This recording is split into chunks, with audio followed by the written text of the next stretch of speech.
A lot of people write in and ask about, am I the opposite pattern because my right shoulder is higher, or I feel like my weight is more on my left foot? And I've made a couple of videos about this previously, but this one's going to be another one. And I want you to see with the picture that you're looking at right now, it may look like this person's actually on their left foot, because what you see is a left shoulder that is lower when they're on their left foot. And if you didn't see the video from last week, part 1, about patterned walking, you're going to want to watch that first. Otherwise, this one won't make a whole lot of sense. So what you saw last week in part 1 was a normal left AIC, right BC looking pattern of someone who was walking, so this is my right side, who was walking with their right shoulder lower the entire time. Didn't matter whether they're on their right leg or their left leg. When they went over their left side, the right shoulder was still lower. It never really rose up high enough for the left shoulder to come down. So you know that they're never truly on their left foot. Now, if you look at this picture, what you see is when this person's in left stance, even though I said it's fake left stance, this person's left shoulder is in fact lower than their right. So why am I calling it fake left stance? Well, that's the topic of today's video. This picture is a fear of movement picture. This is a walk that is afraid. This is a fearful movement. Now you can say it in one of two ways, and they're saying, in my mind, the same thing. One problem is when people have a hard time understanding postural restoration because they have a hard time understanding that A and B are saying the same thing. Even though you're using different words, the idea is the exact same, and you can't have one without the other. So how this is going to work. This body could be thought of as being fearful of falling to the right. Now I know the picture is probably facing the opposite direction, but this is my right side. This person's body is fearful of falling to the right, so it's trying to keep the upper body rotated to the left, so it's holding on to the left side. Because you can see in this person's torso, when he's on his fake left stance position, when he's on his left foot, his torso is rotated to the left. In that position, that torso should begin to, especially as the leg is picking up and starting to swing forward, that torso should start to rotate back to the right side as the right leg swings forward. It's not even coming close to even initiating that movement. Everything is still turned to the left, including his head. Now I'm going to get to the eyes later, but so you can see his torso and his head and neck are I'm not going to say they're rotated to the left. They're still attempting to rotate to the left. They're still attempting to try to get him to the left side. But if you look at his pelvis, it's clearly, look at the seat of his pants. His pelvis is still clearly oriented to the right. So what does that mean? Let me get my pelvis model. He has, can I do this backwards? All right, I'm going to try to do this backwards so that it'll face the same direction that you're looking at. Oh, no, okay. No, this is going to be tough. All right, bear with me while I get this arranged. All right, so you see his pelvis is turned, hopefully you can see this, his pelvis is turned to the right when he's on his left foot. That should not be. When he's on his left foot at that point, as his right foot is coming off the air and starting to swing through the air, off the ground and starting to swing through the air, this pelvis should be turned to the left. But it's not. He's on his left foot, but his pelvis is still turned to the right. That is still being in right-oriented position. That is still the pattern. He has not inhibited the overall dominance of the right side. Now his upper body is twisting or is in a state of rotation, counter-rotation back to the left. And that's how he's living. So he's actually, this is what should be occurring when you're on your right foot. If you put his weight on his right foot in this position, he'd probably be in the correct position, but he's on his left foot. So here is a left AIC oriented pelvis and a right BC oriented or patterned torso. When he's on his left foot, that is wrong. Now, you can say, but his left shoulder is lower, and it does seem to be slightly lower, but if you look at his lower back, it's completely extended. He's way overarched in that left lower. You can see like on the shirt, how the fabric is falling. What do you want? That's not the seams. The shirt. You can just see he's completely overextended in his lower back. But at any rate, regardless of whether his left shoulder or right shoulder is higher, you can clearly see that his pelvis is still turned to the right when he's on his left foot.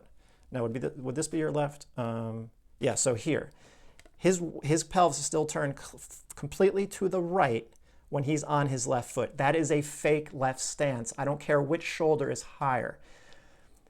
All right. Now, if you go to the right stance, the fake right stance, you see that his torso never really rotates in the opposite direction. He's now on his right foot. His left foot is being picked up, but it just goes back to the middle. So he goes from here on his left foot, and when he's on his right foot, he only kind of makes it back to the midline. So what does that mean? That means he has no torso rotation. When a torso can't rotate, arms can't swing. If arms can't swing and torsos don't rotate, you'll never have pronation and supination of the feet. It's not going to happen. Hello, plantar fasciitis. That was me for 4 years.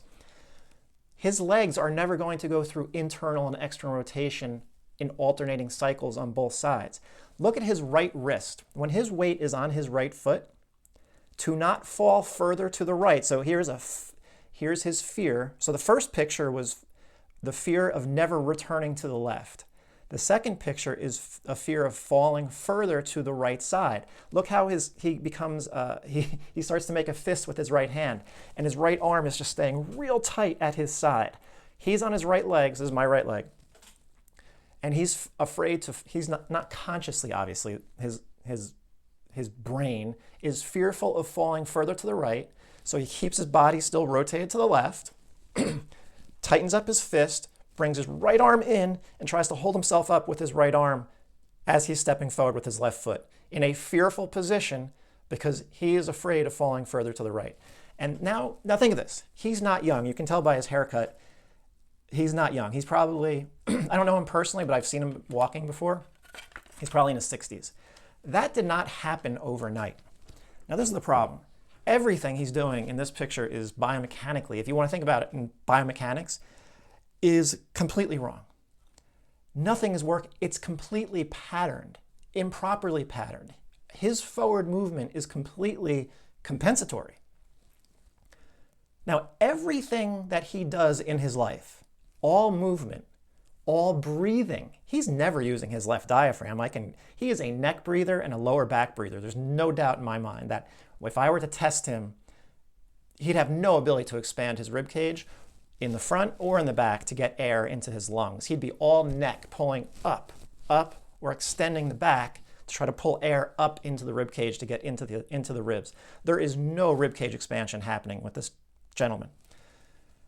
But everything he does, let's say he wants to play tennis. He's playing tennis around that pattern. That's still the underlying pattern. Let's say he wants to lift weights. Do you realize how many of you watching this video right now are lifting weights in the exact same situation? You can't figure out why you're hurting?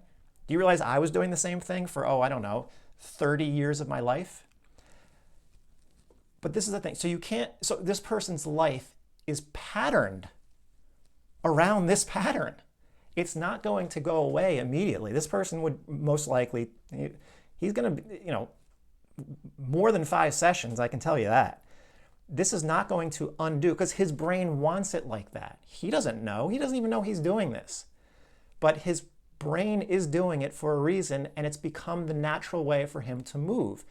Trying to get him out of that position to get a better position, a more natural movement so that he's not compensating properly or not compensating all the time, that may be seen as a threat to this person's brain. This person's brain may say, I've been doing this for 40 years. Don't you dare try to change this on me. And it may not change so easily or at all. You never really know.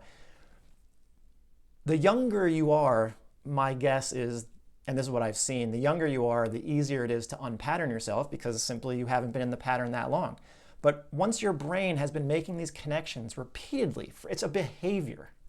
Think of your childhood behaviors that you've brought into your adult life. And you may not even realize you've done that.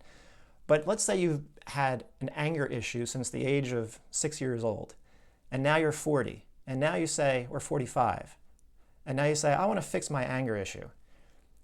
First of all, you have to become aware that you have an anger issue, because you may not.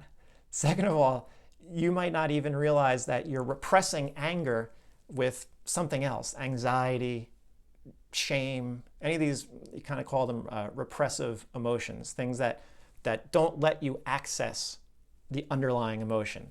Or maybe you're just completely defensive and you're putting up a lot of defenses and you don't know any of this is occurring whatsoever. It's not easy to change these things. You need a guide. And again, even once you become aware of the fact that this is going on, your brain is relying on it for a reason. It likes it like that. So my point is the change may not occur so quickly or rapidly. It's not going to happen because you're doing a bunch of exercises. That's not what this is. Trying to turn these into gym, and there's a major issue with people who don't really understand postural restoration, trying to portray it as something that it's not. Or maybe they don't even know. Because let's be honest, for my first 4 years, I didn't really know what this was about. I was experimenting and trying to learn as much as I possibly could. But I didn't talk about it because I didn't want to sound like an idiot. But nowadays, people don't have that filter. They take one course, and it might be a pirated course at that, and they're like, yeah, I know what PRI is. It's just about getting internal rotation of a left leg. No, that is a sensory issue. That is a brain that wants that body in that. Does this person need internal rotation of that left leg and the left hip? Absolutely, yes. Otherwise, he'll never get on his left leg properly. But just trying to do a left hamstring and a left adductor, you think is going to inhibit that pattern that's been going on for years and years and years and years without paying attention to what the visual system's doing, without paying attention to what's going on in this person's life, without knowing anything about this person? It's just like, hey, just do a bunch of exercises? No chance. So yeah, you might get lucky, but most likely, when I get emotional about things, I start to spit. No, I don't really spit, but I do start to curse a lot. So, there's one other thing I'm going to point out, and I said the visual system. This is why. When you look at, so this is my left, his head is in a perpetual state of leftward rotation. There's something called the Visual Ocular Reflex, VOR. So if I'm going to keep looking at you, as I turn my head to the left, my eyes have to reflexively, VOR, reflexively turn to the right. Otherwise, I'd be looking over there and not looking at the camera. So if I'm walking, my head does this. Actually, it doesn't really do that. This is occurring. There will be slight head movements at all times, but it's not like that. It's more minimal. But the point is, as that head starts to rotate ever so slightly, as the torso is rotating underneath it, as I'm walking, to keep my eyes fixed on a point, every time my head turns to the left a little bit, my eyes have to go to the right. Every time my head turns to the right a little bit, my eyes have to go to the left. That's how I keep them straight. When you're like this the entire time, you only have one side of the VOR. This gentleman's, his head never turns to this is going to be your right, his head never turns to the right. So his eyes never VOR-ly move to the left. All he's doing is head left, eyes right, back to the center. Head left, eyes right, back to the center. He's never going through a full cycle of VOR. So what he loses is, because he's never on his left leg, if he gets on his left leg, his head would have to turn to the right, and then his eyes would move to the left, and that would open up his left periphery. So what I'm getting at, I've made videos about left periphery, and I've mentioned eyes and a lot of other stuff. Even though his head is turned to the left, his VOR probably is not functioning because he never turns his head to the right, so his eyes never get to turn to the left, and which also means because he's never truly on his left leg. So he has a pelvis issue, He has a grounding issue because he's never on the ground on the left side appropriately. He has a pelvis issue. He has a rib cage issue. He has a neck issue, a head issue, and probably a peripheral issue, a visual issue, a lack of functioning VOR, which ties him even harder over to the right side. And when people's VOR goes down, their neck reflexes that hold them tight and steady them go up. And once it becomes more neckized, all his just pulling him further into extension, and now he's a neck breather. And that's a fearful position, and now his brain freaks out about it and creates more tension. So the brain creates the issue and then freaks out about the issue. One last thought. I got a comment on one of my videos, I think it was either today or yesterday, saying how a video that I had made a year and a half ago is now making sense to the person who had already watched it and has watched a lot of other videos. Back then, it didn't make much of an impact on him. And now it does, because his life is in a position where that video now has some meaning.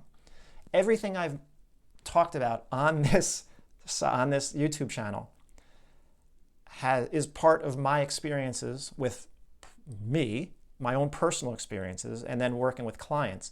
But anything that's happened with clients, I've probably experienced myself also.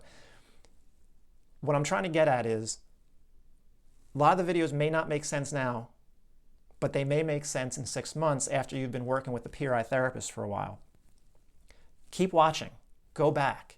Things that don't make sense may make sense 6 months from now, 9 months from now, 2 years from now. You never know. You're never going to figure this out on your own, my guess, because I just haven't had anyone figure it out on their own. You may start to understand the big picture a little bit better, but you need someone to help you, and I'm not saying me, especially online, is not the best. If I saw someone walking like this and they wanted online help, I'd be like, it's probably not the best thing. Your best option is not going to be that. The other guy from the first video from last week, part 1, I'd probably have a better chance of helping than this gentleman right here. So find help. Don't try to do it from YouTube only. Try to do it from Instagram. Don't think 3 or 4 exercises is going to change everything, because that's not what it is. It's all encompassing. It's life. It is life. It's not just biomechanics. So hopefully this video helped pull some different concepts together for you and hopefully made some things a little bit more clear.